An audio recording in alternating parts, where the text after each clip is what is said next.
안녕하세요. 오늘도 사연살롱을 찾아주셔서 감사합니다. 얼마 전 칠순을 맞은 할머니예요. 지난 봄에 남편이 세상을 떠나고 한동안 마음이 편치 않았어요. 먼저 떠난 남편이 그리워서 그랬던 것도 있지만 그보다는 자식들한테 서운한 마음이 들어서 그랬어요. 자식 셋 모두 내 배 아파 낳은 자식인데도 어쩌면 하나같이 애미애비 가슴에 비수를 꼽아대는지 정말 서운하고 믿기만 하더라고요. 자식들을 키우면서 내 입에 들어가는 것도 아껴가며 자식들한테 먹이고 살았어요. 남편은 제가 너무 자식들한테 희생하고 살아서 애들이 자기들밖에 모른다고 했지만 그래도 그땐 남편 말을 귓등으로 흘리곤 했어요. 모르긴 해도 세상의 모든 엄마들이 내 새끼한테 정성 쏟는 걸 아까워할 사람은 없을 테니까요. 그런데 이제 와서야 제가 제 발등을 찍었다는 걸 알게 됐지 뭡니까. 그래서 뒤늦게 수습에 나서게 되었어요. 그랬더니 얼마나 재미난 일이 벌어졌는지 압니까? 그럼 지금부터 저희 집 자식들에 대한 얘기를 시작해 보겠습니다. 저는 3남매 중 막내딸로 태어났어요. 하지만 20살 이후부터는 무남 동녀로 살아왔죠. 어떻게 된 사정이냐면 저보다 9살 많은 큰오빠는 제가 세상에 태어나기도 전에 전쟁통에 세상을 떠났어요. 요즘 젊은 친구들은 그저 쉬는 날로만 기억하는 6.25 전쟁 때문이었죠. 전쟁통에 큰아들을 잃고 작은아들 하나를 데리고 부산으로 피난을 온 부모님은 부산에서 저를 낳으셨어요. 전쟁이 끝난 지 몇 년이나 된 터였지만 여전히 피난민들의 생활은 어려웠어요. 그 힘든 상황에 저희 부모님은 둘째 아들마저 잃고 말았어요. 일주일 넘게 감기 증상을 보이던 오빠가 폐렴으로 세상을 떠났거든요. 어려운 살림 탓에 병원에도 한번 못 가보고 허망하게 떠나보낸 게 저희 부모님한테는 큰 상처가 되었어요. 아버지는 가난이 죄라며 돈이 되는 일이라면 뭐든 다 하셨고 어머니는 과하다 싶을 정도로 저를 과보호하셨어요. 겨울엔 감기에 걸릴까봐 방 밖에도 못 나가게 하실 정도였죠. 뿐만 아니라 물에 빠질까봐 바다 근처에는 가지도 못하게 하셨어요. 대문은 열면 바다가 코앞인 부산에 살면서 바닷가에 나가보지 못한 건 우리 동네에서 저 하나뿐이었어요. 늘 집에서만 지내다 보니 다른 집 아이들과 달리 피부가 늘 창백해서 어릴 때 별명이 백귀신이었어요. 핏기 없이 피부가 하얗다고요. 그렇게 저를 집 밖에도 못 나가게 하고 집안에서 꽁꽁 싸매고 키웠던 어머니는 제가 중학교에 들어가면서부터 전과 달리 거의 방목에 가깝게 키우기 시작하셨어요. 그런데 그게 마냥 좋은 것만은 아니었어요. 그 무렵 어머니는 우울증을 심하게 앓고 계셨으니까요. 밤마다 죽은 두 아들이 꿈에 나온다며 툭하면 멍하게 허공을 보고 앉아 계셨고 그런 일로 아버지랑 툭하면 말다툼을 하셨어요. 언제까지 죽은 자식들을 껴안고 살 거야? 당신이 그런다고 죽은 애들이 살아 돌아오기라도 한대? 제발 정신 좀 차려. 나는 어떻게든 살아보겠다고 아등바등 발버둥 치는데 여편네라고 하나 있는데 정신 못 차리고 허송세월을 보내? 아, 빨리 나가서 밥 안 차려? 원래도 부모님은 그리 사이가 좋지 않았지만 그때 이후로는 정말 남보다 못한 사이로 벌어지셨어요. 그 사이에서 늘 가슴 졸이는 건 저였어요. 집에서는 늘 숨죽이고 살았던 저였지만 밖에서는 그럴 수 없었어요. 그건 바로 같은 동네에 사는 친구 오빠 때문이었죠. 그 사람이 제 남편이 되었으니 인생 참 재미있죠. 친구 오빠였던 남편은 저만 봤다 하면 늘 못난이라고 놀려댔어요. 아휴, 무슨 기집애가 이렇게 못생겼냐? 볼따기도 말랑말랑한 게 갓 떠올린 순두부 같고 입술은 어종종한 게 꼭 돼지 꽁구멍 같다야. 못나나, 이래서 너 시집은 가겠니? 시집 못 가고 처녀 귀신 되면 어쩌냐? 친구 오빠였던 남편은 저보다 4살이 많았지만 늘 이렇게 저를 놀려댔어요. 저를 부를 때도 명자라는 이름 대신 못난이라고 불렀어요. 웃기는 건 남학생들이 많이 모여있을 땐 평소보다 더 큰 소리로 불러댔다는 거였죠. 남편과 저는 학교가 달랐지만 같은 정류장에서 버스를 타야 했는데 그 정류장엔 총 5개의 남녀 중고등학교 학생들이 이용하는 곳이었어요. 그래서 아침이면 늘 교복 차림의 학생들로 북적였죠. 남편은 여학생이 많이 몰려있을 때면 제게 다가와 팔꿈치로 툭 치고는 속삭이듯 못나나 이렇게 불렀지만 남학생들이 많이 모여있을 때면 꼭 목청 높여 이렇게 말했어요. 어이 못나니, 지금 학교 가니? 그러면 버스 정류장에 서있던 남학생들이 저를 보며 키득대고 웃곤 했죠. 그 바람에 저는 얼굴이 시뻘개져서 고개를 푹 숙이곤 했어요. 꽃노래도 한두 번이라는데 하물며 듣기 거북한 별명을 불러대는 남편이 좋게 보였겠어요. 그래서 길을 가다가 오빠를 발견하면 얼른 발길을 돌리곤 했는데 이 남자가 그런 저를 끝까지 쫓아오지 뭐예요. 못나니 못나니 노래를 부르면서 말이죠.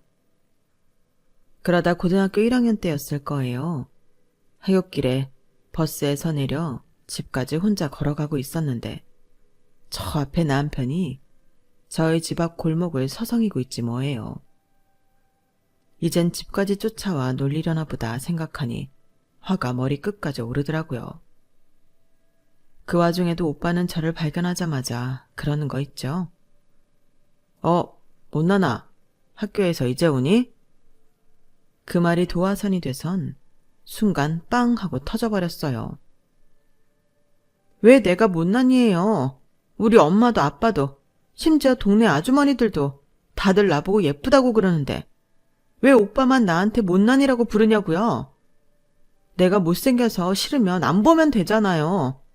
왜 싫다는 사람 집에까지 쫓아와서 놀려요? 오빠는 이게 재밌어요? 나 놀리는 게 재밌냐고요? 나 오빠가 정말 싫어요. 세상에서 제일 싫어. 너무 화도 나고 서러워서 닭똥 같은 눈물을 뚝뚝 흘리며 서럽게 울었어요. 그러자 당황한 남편은 그 큰 덩치로 제 앞에서 안절부절하며 그러더군요. 아니야. 명자 네가 왜 못생겨. 내 눈엔 세상에서 제일 예쁜걸. 예쁜이라고 부르면 다른 남자들이 다들 쳐다볼까봐 일부러 못난이라고 그런 거야. 예쁜 얼굴 나만 실컷 보려고. 명자야, 오빠가 군대 갔다 와서 명자 좋아하는 팥빵도 많이 사주고 창경원도 데려가 줄게. 그러니까 그때까지 딴 데 시집가지 말고 조신하게 잘 있어야 한다. 너 예쁘다고 쫓아오는 놈들 있으면 지금 나한테 한 것처럼 소리를 꽥 질러줘. 빵 사준다고 만나자 그러면 니놈이나 실컷 먹으라고 한 소리 해주라고. 그럼 오빠가 휴가 나와서 빵 잔뜩 사줄게. 오빠가 하란 대로 할 수 있지? 명자야, 오빠 좀 꼭 기다려줘야 한다. 딴 건 몰라도 절대 시집은 가면 안 돼. 꼭이다. 꼭. 오빠는 지금까지와는 달리 진지한 표정으로 제게 그런 말을 하고 갔어요. 집에 돌아와 오빠가 한 말들을 찬찬히 곱씹어 보았어요. 그러니까 오빠 눈에 내가 예쁘다는 거지? 그러니 팥빵도 사준대고 창경원도 데려간다지. 근데 시집가지 말라는 건 또 뭐야? 이제 고등학교 1학년한테. 참 웃기는 오빠네. 생각은 그렇게 했지만 이상하게 기분은 좋더라고요. 군대에 가면서 제가 그 사이 시집갈까봐 걱정하는 남편 모습이 왜 이렇게 애처럼 보이고 귀엽던지. 그동안 저를 놀리던 남편과는 전혀 다른 사람 같았어요. 며칠 뒤 친구를 통해 남편이 군에 입대했다는 소식을 듣고는 이상하게 가슴 한구석이 허전한 기분이 들더라고요.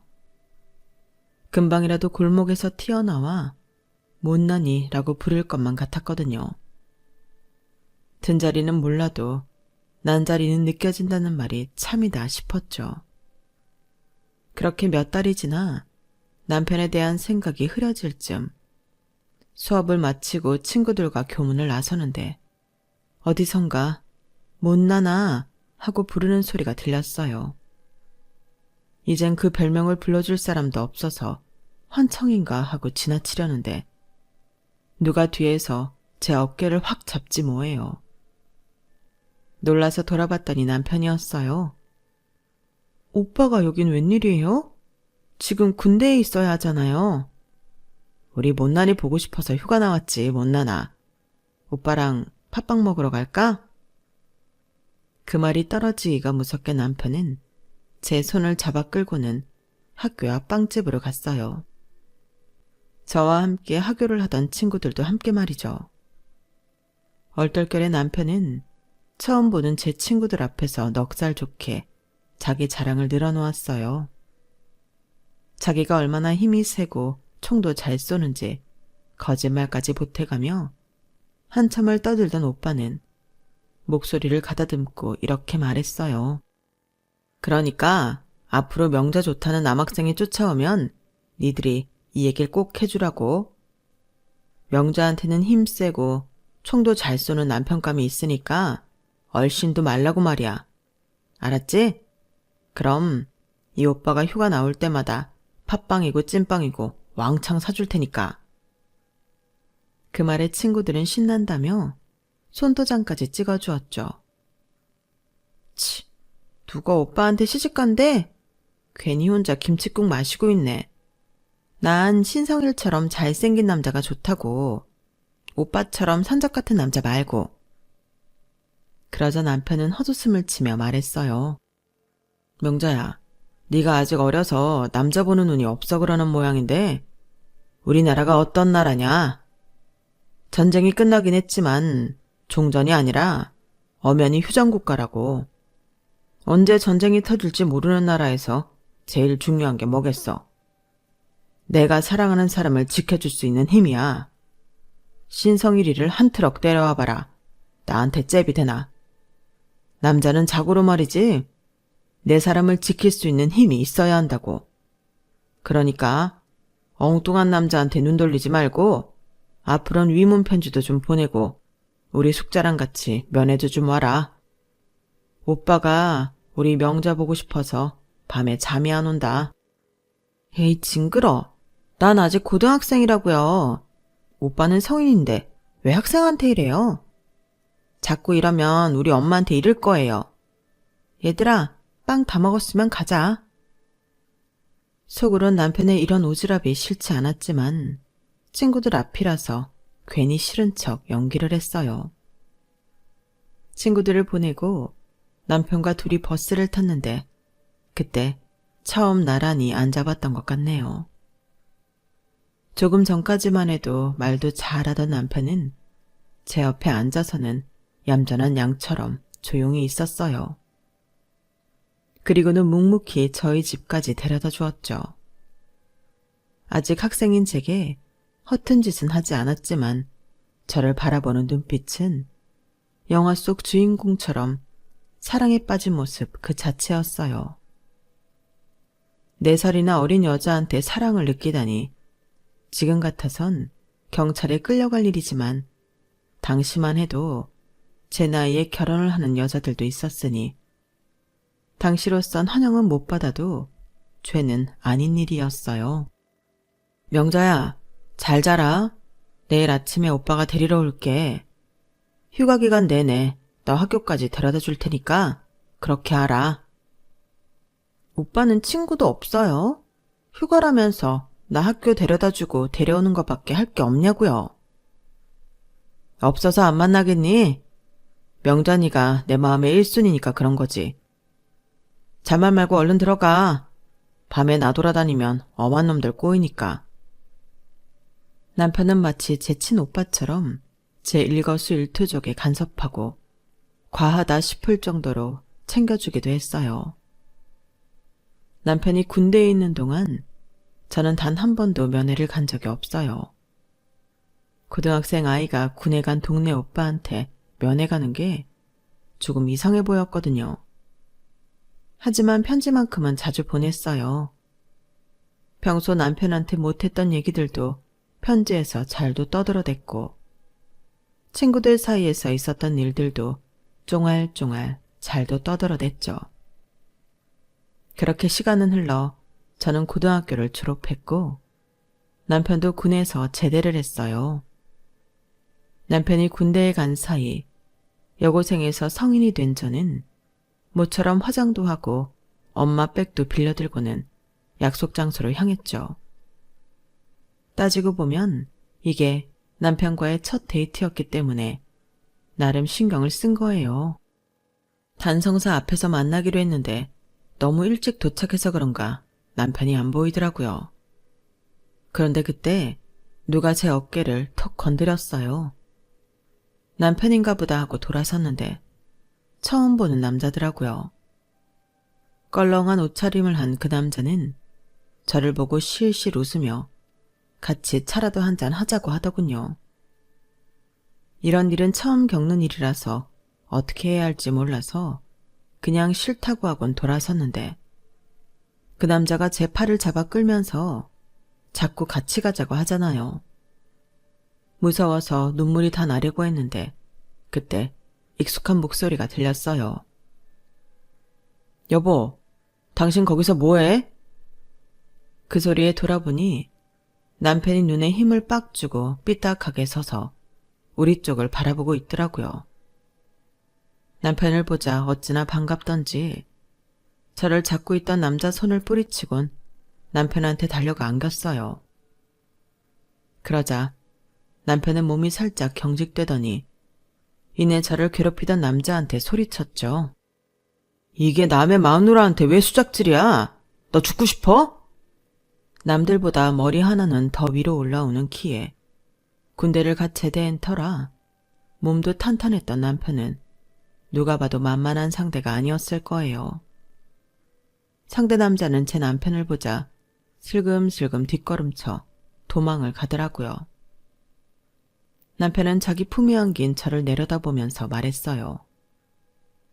우리 명자는 이렇게 오빠가 좋아서 어쩌니? 사람들이 다 쳐다보는데 창피한 줄도 모르고 안길 정도로 내가 그리 좋아? 어? 그 말에 정신이 확 든 저는 얼른 남편한테서 몸을 뗐어요. 그리곤 사과처럼 빨개진 얼굴로 땅만 바라봤죠. 그러자 남편은 제 손을 잡고는 그러더라고요. 앞으로도 무슨 일 있으면 내 품에 안겨. 평생 우리 명자는 내가 보호해 줄 테니까. 알았지? 늘 저만 보면 장난을 치는 남자였지만 저는 남편의 이런 점이 좋았어요. 저희 집은 부모님이 두 아들을 앞서 보낸 탓에 집안에 늘 그늘이 져 있었거든요. 아버지는 집보다는 일에 빠져 사셨고 어머니는 제가 아닌 세상을 떠난 두 아들을 그리워하는 얼굴로 사셨어요. 제 옷을 사러 시장에 갈 때도 잊지도 않은 남자아이 옷을 만지작거린다거나 남자아이 신발을 한참이나 넋놓고 바라보곤 하셨죠. 그러니 저는 부모님이 두 분 다 곁에 계셨어도 늘 외로움을 느끼며 살았어요. 그런데 남편은 세상 사람들 모두를 제쳐두고 저만 바라보는 사람이었거든요. 그러니 어떻게 마음이 안 갈 수 있겠어요. 게다가 남편과 함께 있으면 자꾸 웃게 되고 사는 게 즐겁게 느껴지더라고요. 그래서 남편이 21살밖에 안 된 제게 청혼을 할 때도 겁이 나기보다는 해방감을 느꼈던 것 같아요. 망자의 그림자가 짙게 드리워진 친정을 떠나 밝고 행복한 내 가정을 꾸릴 수 있다는 기대감 때문이었죠. 결혼 준비라고 해봐야 별거 없었어요. 지금이야 남자는 집, 여자는 혼수로 나눠서 수억씩 쓰곤 한다지만 저희 때는 사글세방에 이부자리, 냄비 숟가락 세트 하나면 준비 끝이었거든요. 실은 시댁에서 들어와 살라고 하셨었는데 남편이 펄쩍 뛰며 안 된다고 고집을 부렸어요. 엄마, 우리 명자 손목을 보세요. 이렇게 가느다란 손목으로 8명이나 되는 돼식구 살림을 어떻게 합니까? 난 죽었으면 죽었지. 우리 명자 고생 안 시킵니다. 에라 이놈아. 이 엄마는 이 나이 때까지 그 식구들 밥해 먹이며 청소에 빨래까지 다 하고 살았다. 근데 뭐? 네 색시 힘들게 하기 싫어서 나가 살겠다고? 아이고, 이런 걸 자식이라고 낳기는 내가 병신이지. 엄마, 아무리 그래도 소용없어요. 난 명자 없으면 안 되니까. 제 낯이 부끄러울 정도로 남편은 아니고 바뀌고 저를 향한 사랑을 과시했어요. 어찌나 유난이었던지 제가 시댁에 가면 시댁 식구들이 저보다 더 긴장하는 게 보일 정도였어요. 저와는 국민학교 동창인 신우이는 지 오빠 등살에 신우이 노릇은커녕 제가 손에 물을 묻힐까봐 옆에서 전전긍긍했어요. 명자야, 넌 안에 들어가 있어. 이러다 우리 오빠 보면 나 죽는다. 괜찮아. 딴 것도 아니고 과일 좀 씻는 건데 누가 하면 어떠니? 아, 안 되는데. 우리 오빠가 너한테나 순한 양이지 우리 집 식구들한테는 아니란 말이야. 오죽하면 우리 아버지도 큰오빠라면 두 손 두 발 다 드셨겠니?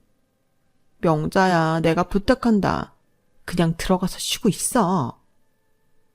제 눈에는 세상에 이보다 순할 수 없는 남자였지만 어디까지나 딱 저한테만 국한된 순함이었던가 봐요. 결국 울상이 된 신우이를 모른 척할 수 없어서 저는 집 안으로 들어왔어요. 그런데 안도 다를 바 없더라고요. 시동생들이 방을 치우고 물걸레질까지 하느라 난리더라고요. 제가 할 테니 걸레를 달라고 했더니 기겁을 하며 손사래를 치지 뭐해요. 안 돼요. 큰형한테 혼나요. 형수님한테 일 시켰다간 저 뼈도 못 추릴 거라고요. 그냥 편히 앉아 계세요. 형수님 좋아하는 귤도 사놨으니까 그거 드시면서 쉬세요. 시댁에 갈 때마다 집안의 평화를 위해서 저는 손 놓고 쉬는 길밖에 없었어요. 그러다 임신을 한 뒤에는 아주 상전대접을 받으며 지냈죠. 남들도 다 갖는 아기인데 남편은 엄청 유난을 떨며 주변 사람들을 들들 볶아댔어요. 저도 저지만 태중에 있는 자식이 걱정돼 그런 거라고 생각했는데 이게 웬걸? 7시간 진통 끝에 출산을 하고 보니 남편은 아이는 뒷전이고 제 걱정부터 하지 뭐해요. 명자야, 괜찮아? 아, 차라리 내가 아프고 말지. 이 가냘픈 몸으로 이렇게 큰 놈을 낳느라 그 고생을 했어. 다시는 애 낳지 말자. 너 이렇게 힘든 거 나 도저히 못 보겠다. 아, 우리 명자 진땀 흘리는 거 봐. 그래도 첫 아이인데 눈길 한번 안 주고 제 손에 얼굴을 묻고 절절 매는 걸 보니 이 남자 정말 팔불출이구나 싶더라고요. 그래도 세상 누구보다 날 생각해주는 남편이 고맙기도 했어요. 긴 진통에 진이 다 빠지긴 했지만 그래도 나밖에 모르는 이 남자 덕에 힘든 것도 한순간에 사라지더라고요. 그런 소리 말아요. 하나는 너무 외롭다고요. 못해도 둘은 낳아야지. 아니야. 난 명자 너만 있으면 돼. 자식 새끼들이야 다 키워놓으면 떠날 것들인데 우리 명자 몸 상해가면서까지 그럴 거 없어. 내가 절대 그렇게 안 할 거야. 남편은 둘째는 절대 없다고 호언장담을 했지만 이듬해 저는 또다시 출산을 하게 됐어요. 그때도 남편은 분만실까지 들어와 산통으로 힘들어하는 제 곁에서 자기가 죽일 놈이라고 자책했어요. 둘째 아들이 태어나고 얼마 뒤 결국 남편은 정관수술을 받았어요. 3번은 안 된다면서요. 그렇게 낳은 2 아들은 누구를 닮아 그런지 개구지기가 이를 데 없었어요. 잠시만 눈을 돌리면 다치게 일쑤고 하루도 사고를 안 치는 날이 없을 정도였어요. 아이들이 국민학교에 다닐 즈음엔 2 아들이 친 사고 뒷수습하러 다니느라 정신이 없을 정도였죠. 그건 중학교에 들어가서도 마찬가지였어요. 툭 하면 학교에서 걸려오는 전화에 시달려서 그런가 전화 벨만 울려도 심장이 덜컹 내려앉는 것 같았죠. 남편한테는 2 아들이 치른 사고에 10분의 1 정도만 알리는데도 남편은 아들들만 보면 이를 갈았죠. 니들이 뭔데 내 아내를 괴롭히냐? 니들이 네 엄마한테 뭘 해준 게 있다고 허구한 날 힘들게 하냔 말이야. 난 말이다. 세상에서 네 엄마가 제일로 소중한 사람이다. 니들이랑 네 엄마랑 물에 빠지면 난 1초의 망설임도 없이 네 엄마를 구할 사람이란 말이야. 그런데도 니놈들이 감히 내 아내를 힘들게 해? 그따위로 굴 거면 당장 내 집에서 나가. 난 니들처럼 배은망덕한 놈들은 필요 없으니까. 그럴 때마다 저는 남편을 어르고 달래가며 화를 풀어주려 애를 썼어요. 어깨도 주물러주고 옆에 착 달라붙어 남편 볼에 얼굴도 비벼가며 갖은 아양을 다 떨어야 남편은 2 아들을 용서해주곤 했어요. 그러면서 매번 이런 말을 하곤 했죠. 우리 명자, 나 죽으면 어떻게 사냐? 저 이기적인 자식들이 내 마누라 홀대할까봐 벌써부터 걱정이다. 명자야, 너 나 죽거든 따라 죽어라. 그래야 더러운 걸 안 보지. 하유, 걱정도 팔자네요. 우리 애들이 어때서 그래요? 지금이야 철이 아직 안 들어 그러는 거지. 나이 들고 지들 가정 꾸리면 다 어른 됩니다. 그러니 멀쩡히 살아있는 아내까지 죽일 생각 말고 오래오래 건강하게 살 생각이나 하세요. 그렇게 놔두고 가기 힘들면 당신이 나보다 더 오래 살면 되잖아요.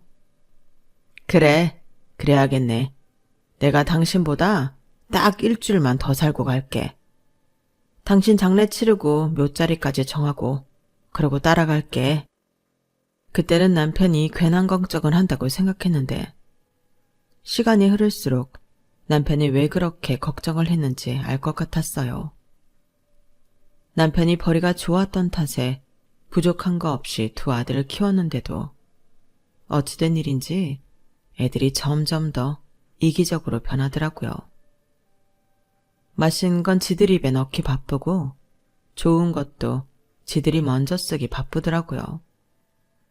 남편 없을 때 2 아들이랑 밥을 먹다 보면 아주 혀를 차게 되곤 했어요. 갈치를 구워놨더니 지들은 가운데 토막을 싹 집어다 먹고 저 먹을 건 지들이 먹다 남긴 꼬리 부분이나 가시가 잔뜩 든 가장자리만 남겨주지 뭐예요. 고기를 구워도 저보고 먹어보란 소리 한마디 없이 지들 입에 집어넣기 바쁘고 엄마는 늘 못나고 먹기 싫은 부분만 먹어야 된다고 생각하는 것 같았어요. 사실 남편이랑 밥을 먹을 땐 저는 늘 좋은 고기에 생선도 좋은 부위만 먹고 살았거든요. 매번 남편이 생선살을 발라 제 밥에 올려주고 고기도 제일 맛있는 부분만 골라 제 앞접시에 놓아주곤 했으니까요. 그런데 이놈의 아들들은 딱 그 반대로 행동하니 내 자식이지만 참 얄밉고 화가 나더라고요. 남편한테 말했다간 2 아들 종아리가 남아나지 않을 것 같아서 하루는 시누이한테 전화해 하소연을 했어요. 그랬더니 그러는 거 있죠? 딱지 아빠네. 올케가 몰라서 그러는데 오빠가 어릴 때부터 딱 그랬어. 엄마 말로는 할머니가 하도 오빠를 아끼셔서 버릇을 잘못 들여놨다 그랬지만 내가 보기엔 그건 천성이야. 얼마나 이기적인가 몰라. 그런 사람이 올케한테 지극정성 다하는 거 보면 진짜 신기하다니까. 씨도둑질은 못한다고 상준이 상민이가 딱 지 아빠 닮았는데 누구 탓을 하겠어. 신우이 말을 듣고 나니 그래도 조금은 안심이 됐어요. 다른 건 몰라도 나중에 지들 아내한테는 잘할 것 같았거든요. 그래, 남의 집 딸내미 힘들게 하는 것보다는 엄마인 나 힘들게 하는 게 낫지. 그렇게 생각하니 그래도 참을만 하더라고요.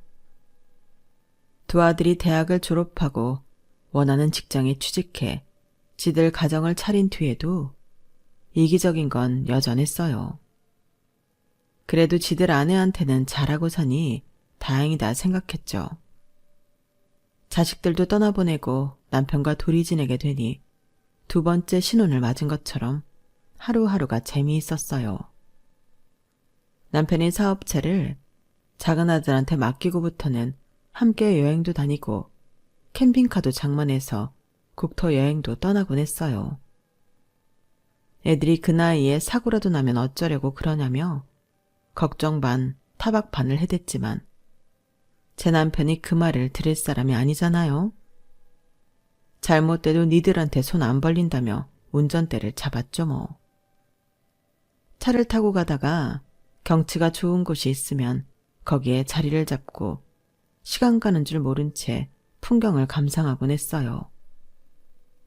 그때 제 나이가 막 환갑을 넘긴 때였으니까 지금 생각해보면 한창일 때였네요.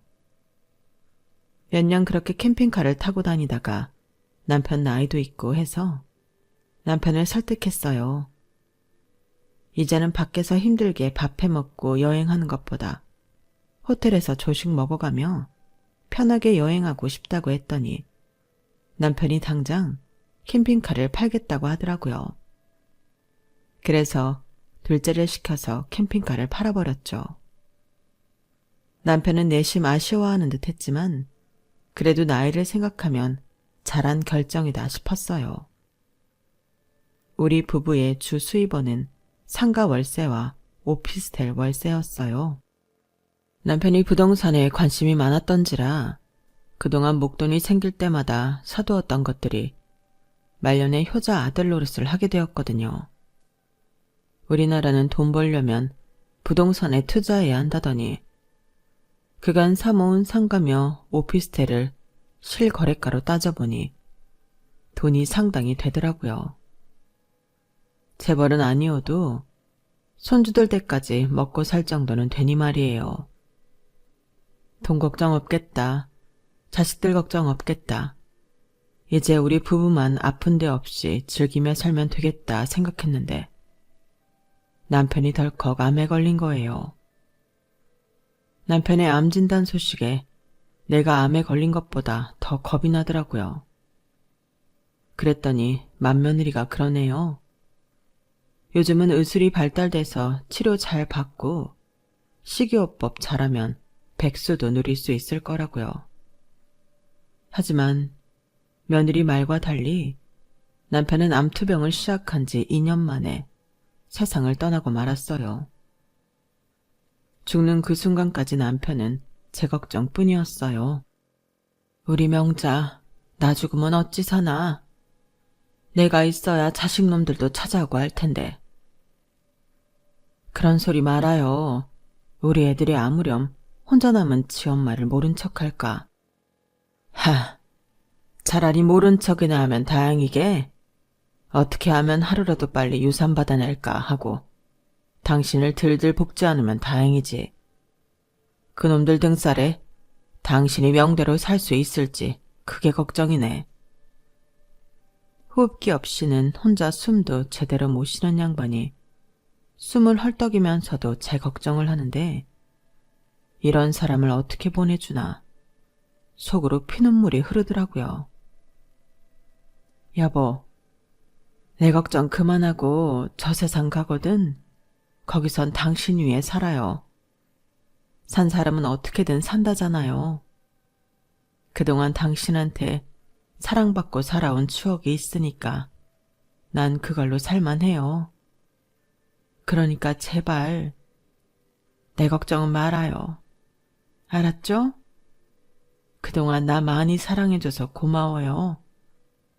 다음 생에는 내가 당신을 만나 더 많이 사랑해줄게요.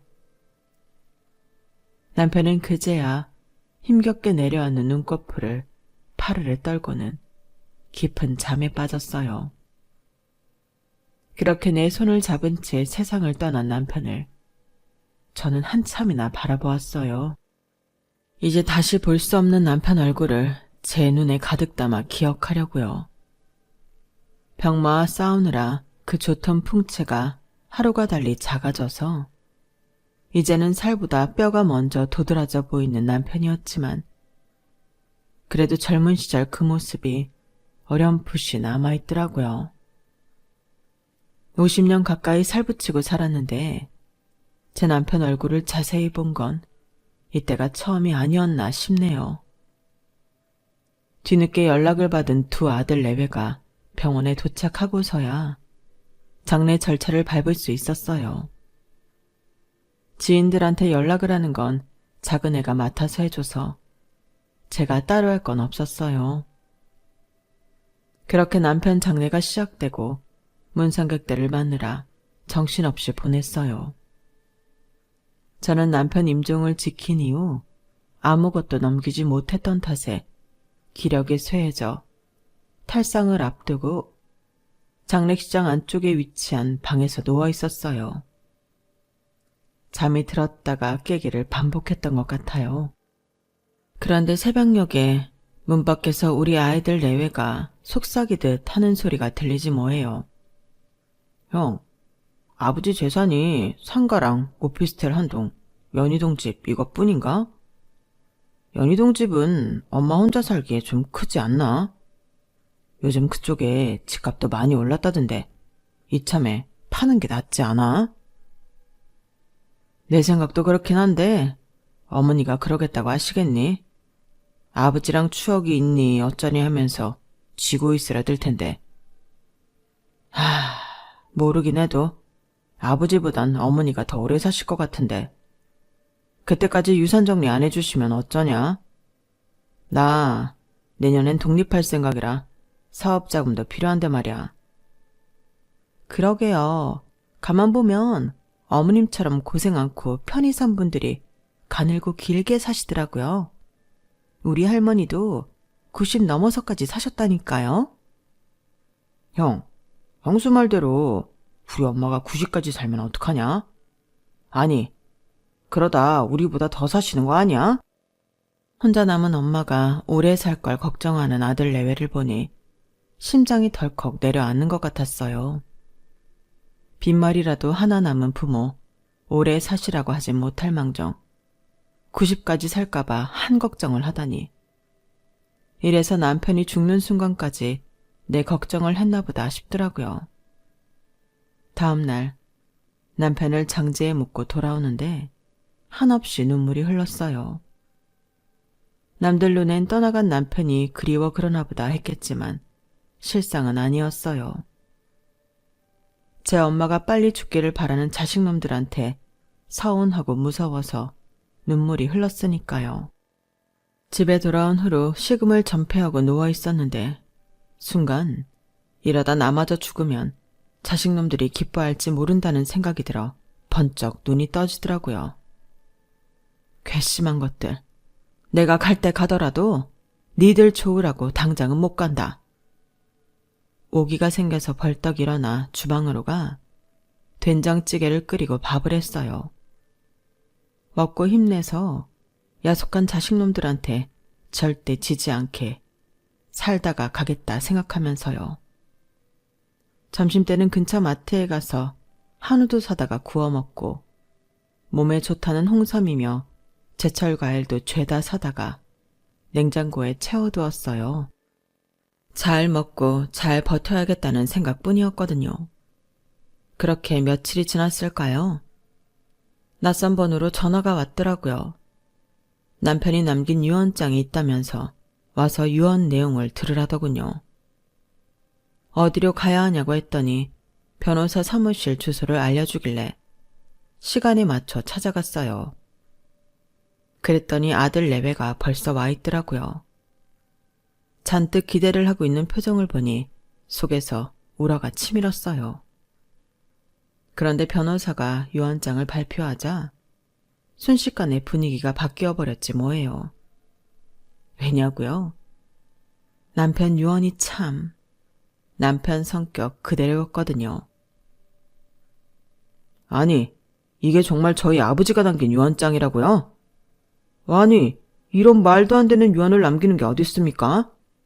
형은 알고 있었어? 내가 그걸 어떻게 알아?